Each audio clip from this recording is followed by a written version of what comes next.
बोलिए श्री शंकर भगवान की जय, श्री माता पार्वती की जय, श्री जानकीपति राजा रामचंद्र की जय।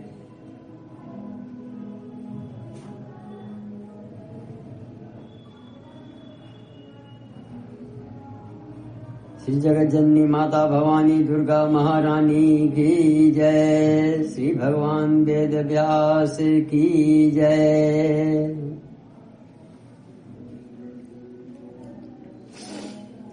अथ षोडशोऽध्यायः। जन्मेजय बोले, हे मुनिश्रेष्ठ, हे विभो, अद्भुत चरित्र वाले भगवान विष्णु ने भृगु के शाप से किस मनवंतर में किस प्रकार अवतार ग्रहण किए। हे धर्मज्ञ, हे ब्रह्मन, श्रवण करने पर समस्त सुख सुलभ कराने वाली तथा पापों का नाश कर देने वाली भगवान विष्णु की अवतार कथा का विस्तार से वर्णन कीजिए। व्यास जी बोले, हे राजन, हे नराधिप,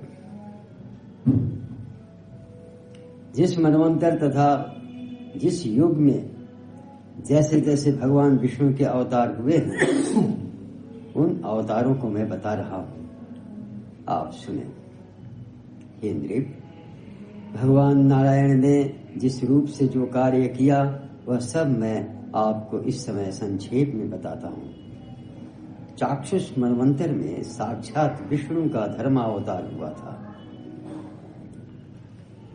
उस समय वे धर्मपुत्र होकर नर नारायण नाम से धरातल पर विख्यात हुए।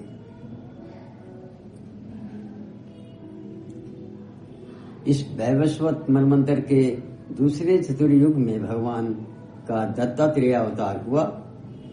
वे भगवान श्रीहरि महर्षि अत्रि के पुत्र के रूप में अवतीर्ण हुए। उन अत्रि मुनि की भार्या अनसुया की प्रार्थना पर ब्रह्मा, विष्णु तथा महेश, ये तीनों महान देवता उनके पुत्र रूप में उत्पन्न हुए थे। अत्रि की पत्नी साध्वी अनसुया सती स्त्रियों में श्रेष्ठ थी, जिनके सम्यक रूप से प्रार्थना करने पर वे तीनों देवता उनके पुत्र रूप में अवतरित हुए। उनमें ब्रह्मा जी सोम चंद्रमा रूप में, साक्षात विष्णु दत्तात्रेय के रूप में और शंकर जी दुर्वासा के रूप में उनके यहाँ पुत्रत्व को प्राप्त हुए।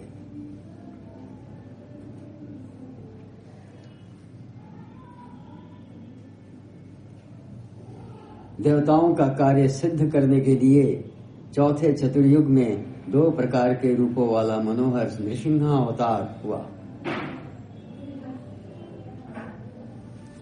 भगवान श्री विष्णु ने उस समय हिरण्यकश्यप का सम्यक वध करने के लिए ही देवताओं को भी चकित कर देने वाला नारसिंह रूप धारण किया था।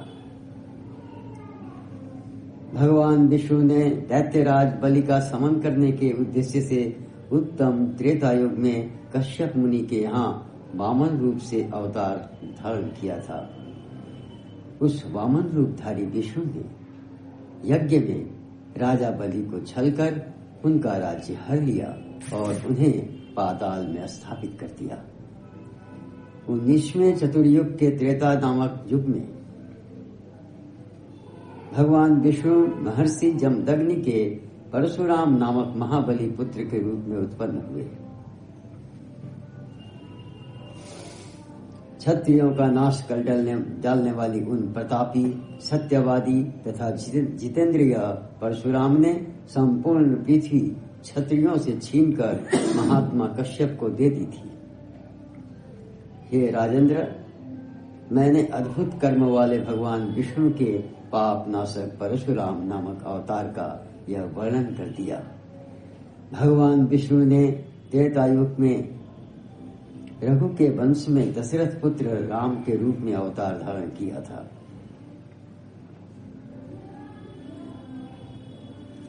इसी प्रकार 28वें द्वापर युग में साक्षात नर तथा नारायण के अंश से कल्याणप्रद तथा महाबली अर्जुन और श्री कृष्ण पृथ्वी तल पर अवतीर्ण हुए। श्री कृष्ण तथा अर्जुन ने पृथ्वी का भार उतारने के लिए ही भूमंडल पर अवतार लिया और कुरुक्षेत्र में अत्यंत भयंकर महायुद्ध किया। हे राजन, इस प्रकार प्रकृति के आदेशानुसार युग युग में भगवान विष्णु के अनेक अवतार हुआ करते हैं। यह संपूर्ण त्रिलोकी प्रकृति के अधीन रहती है। ये भगवती प्रकृति जैसे चाहती है वैसे ही जगत को निरंतर नचाया करती हैं। परम पुरुष की प्रसन्नता के लिए ही वे समस्त संसार की रचना करती हैं। प्राचीन काल में इस प्रकार चराचर जगत का सृजन करके सबके आदि रूप सर्वत्र गमन करने वाले दुर्गेय, महान, अविनाशी, स्वतंत्र, निराकार, निष्क्रिय और परात्पर वे भगवान जिन माया रूपिणी भगवती के संयोग से उपाधि रूप में ब्रह्मा, विष्णु, महेश तीन प्रकार के प्रतीक होते हैं, यही परा प्रकृति है। उत्पत्ति और काल के योग से ही वे कल्याणमयी प्रकृति उस परमात्मा से भिन्न भासती हैं। सबका मनोरथ पूर्ण करने वाली वे प्रकृति ही विश्व की रचना करती हैं, सम्यक रूप से पालन करती हैं और कल्प के अंत में संहार भी कर देती हैं। इस प्रकार वे विश्वमोहिनी भगवती प्रकृति ही तीन रूपों में विराजमान रहती हैं। उन्हीं से संयुक्त होकर ब्रह्मा ने जगत की सृष्टि की है, उन्हीं से संबद्ध होकर विष्णु पालन करते हैं और उन्हीं के साथ मिलकर कल्याणकारी रुद्र संहार करते हैं। पूर्व काल में उन भगवती परा प्रकृति ने ही कपतस्थ वंशी नृपश्रेष्ठ को उत्पन्न करके दानवों को पराजित करने के लिए उन्हें कहीं पर स्थापित कर दिया। इस प्रकार इस संसार में सभी प्राणी विधि के नियमों में बंधकर सदा सुख तथा दुख से युक्त रहते हैं। श्रीमद्देवी भागवते महापुराणे अष्टादश सहस्रायाम संहितायाम चतुर्थ स्कंधे हरेर नानावतार वर्णनम नाम षोडशो अध्यायः।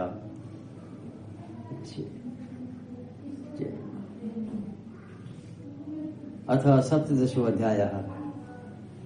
श्री नारायण द्वारा अप्सराओं को वरदान देना तथा राजा जनमेजय द्वारा व्यास जी से श्री कृष्ण अवतार का चरित्र सुनाने का निवेदन करना। जनमेजय बोले, हे मुनि, आप नर नारायण के आश्रम में आई हुई अप्सराओं की चर्चा पहले ही कर चुके हैं, जो काम पीड़ित होकर शांत चित्त मुनि नारायण पर आसक्त हो गई थी। उसके बाद मुनि नारायण उन्हें साप देने को उद्यत हो गए।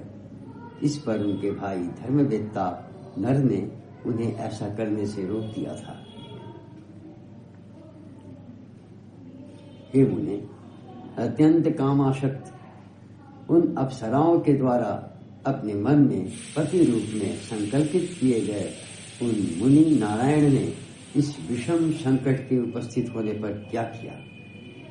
इंद्र के द्वारा प्रेषित उन वारांगनाओं के बार बार बहुत प्रार्थना करके विवाह के लिए याचित उन भगवान नारायण मुनि ने क्या किया? हे पितामह, मैं उन नारायण मुनि का यह मोक्षदायक चरित्र सुनना चाहता हूँ, विस्तार के साथ मुझे बताएं। व्यास जी बोले, हे राजन, सुनिए, मैं बताऊंगा। हे धर्मज्ञ, उन महात्मा धर्मपुत्र नारायण का चरित्र विस्तार पूर्वक मैं आपको बता रहा हूँ।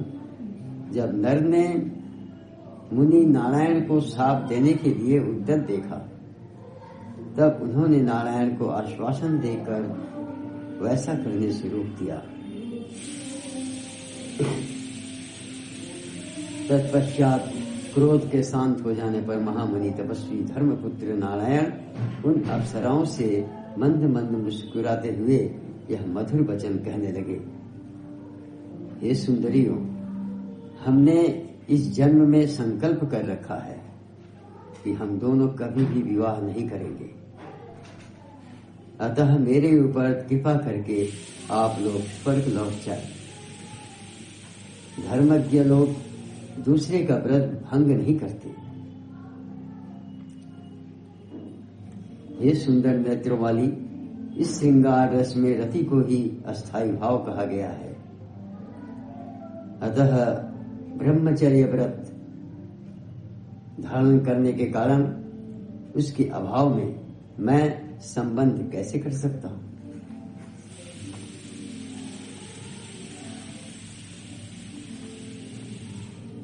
कारण के बिना कार्य नहीं हो सकता, यह सुनिश्चित है। कवियों ने शास्त्र में कहा है कि अस्थाई भाव ही रस स्वरूप है। समस्त सुंदर अंगों वाला मैं इस धरातल पर धन्य तथा सौभाग्यशाली हूं, जो कि आप लोगों का स्वाभाविक प्रीति पात्र बन सका। ये महाभागाओं, आप लोग कृपा करके मेरे व्रत की रक्षा करें। मैं दूसरे जन्म में आप लोगों का पति अवश्य बनूंगा। हे विशाल नेत्रों वाली सुंदरियों, देवताओं का कार्य सिद्ध करने के लिए मैं 28वें द्वापर में इस धरातल पर निश्चित रूप से अवतरित होऊंगा।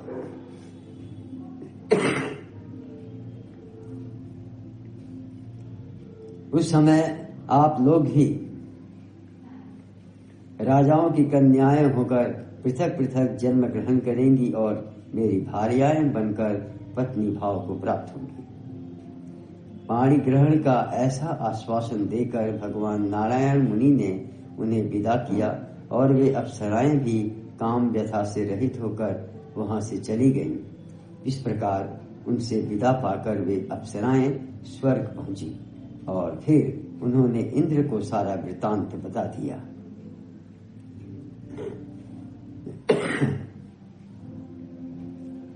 तदनंतर उन अप्सराओं से नारायण मुनि का वृतांत विस्तार पूर्वक सुनकर तथा साथ में आई उर्वशी आदि नारियों को देखकर इंद्र उन महात्मा नारायण की प्रशंसा करने लगे।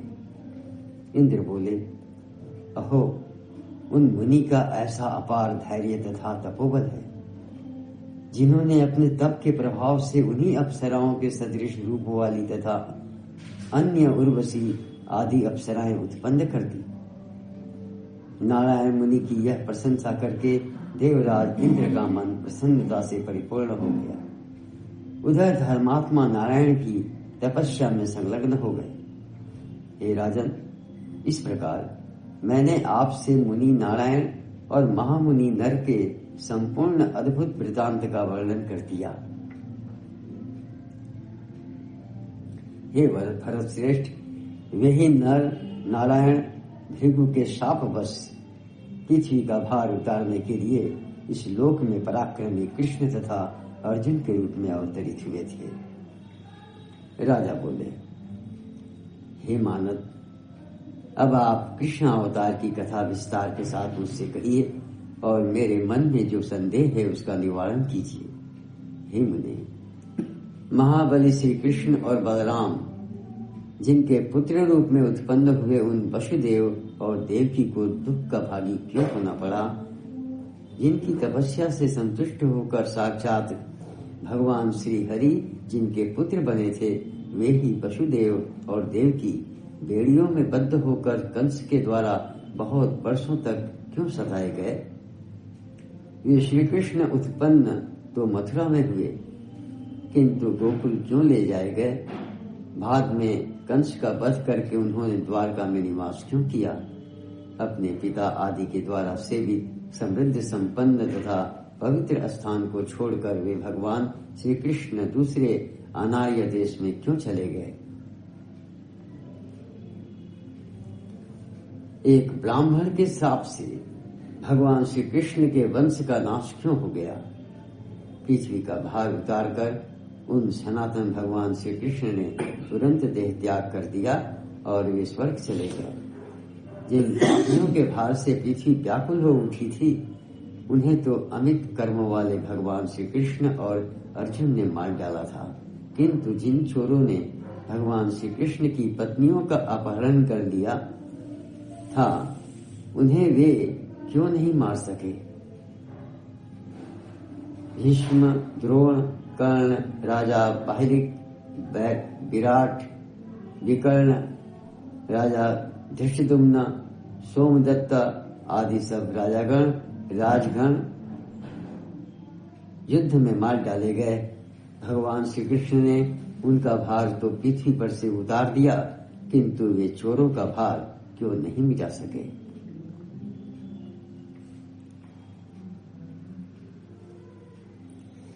कृष्ण की पतिव्रता पत्नियों को निर्जन स्थान में इस प्रकार दुख क्यों मिला?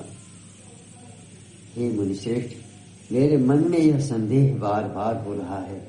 धर्मात्मा वसुदेव ने पुत्र शोक से संतप्त होकर अपने प्राण त्याग दिए, इस प्रकार वे अकाल मृत्यु को क्यों प्राप्त हुए? हे मुनिवर, पांडव धर्मनिष्ठ थे और भगवान कृष्ण में सदा तल्लीन रहते थे, फिर भी उन्हें दुख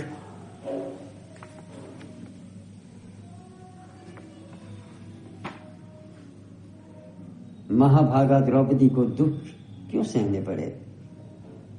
वह तो साक्षात लक्ष्मी के अंश से उत्पन्न थी और वेदी के मध्य से प्रकट हुई थी। रजो धर्म से युक्त उस युवती द्रौपदी को उसके बाल पकड़कर घसीटते हुए दुशासन सभा में ले आया था। वन में गई हुई उस पतिव्रता को सिंधुराज जयद्रथ ने सताया।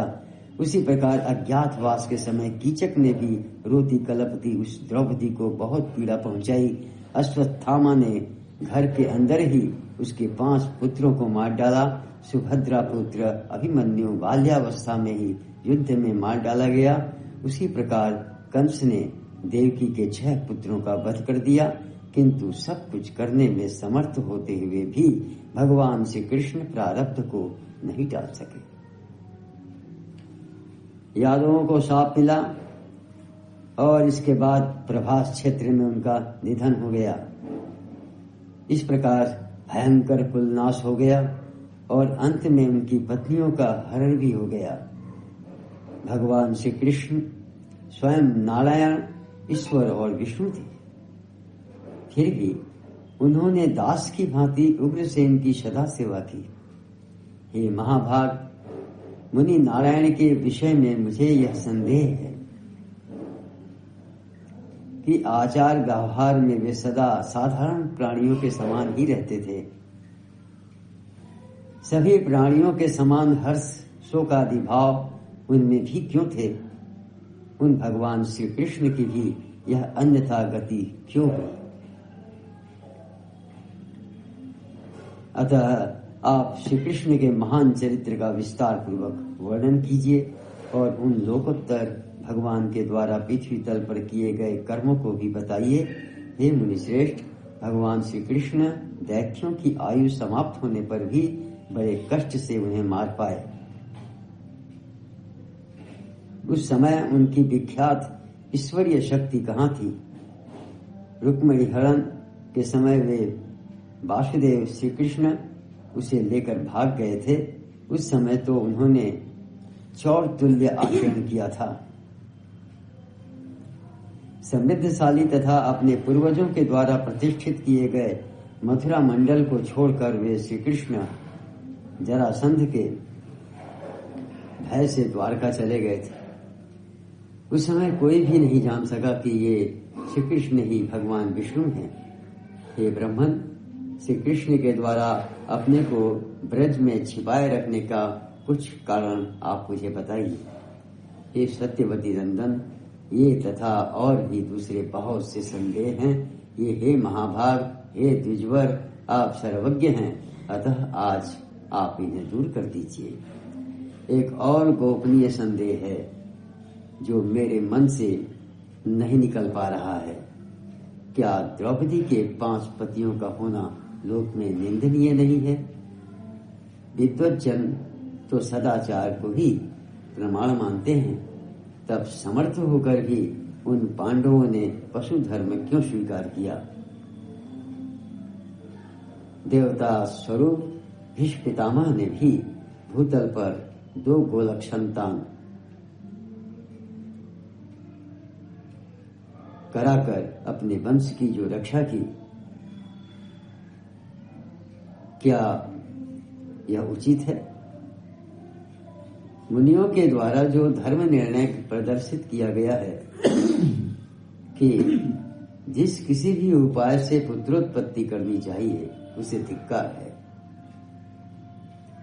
श्रीमद्देवी भागवते महापुराणे अष्टादश सहस्रायाम संहितायाम चतुर्थ स्कंधे सुरांगनानां प्रति नारायण वरदानम नाम सप्तदशो अध्यायः। बोले श्री शंकर भगवान की जय, श्री माता पार्वती की जय, श्री जगत जननी माता भवानी दुर्गा महारानी की जय, श्री भगवान वेद व्यास की जय।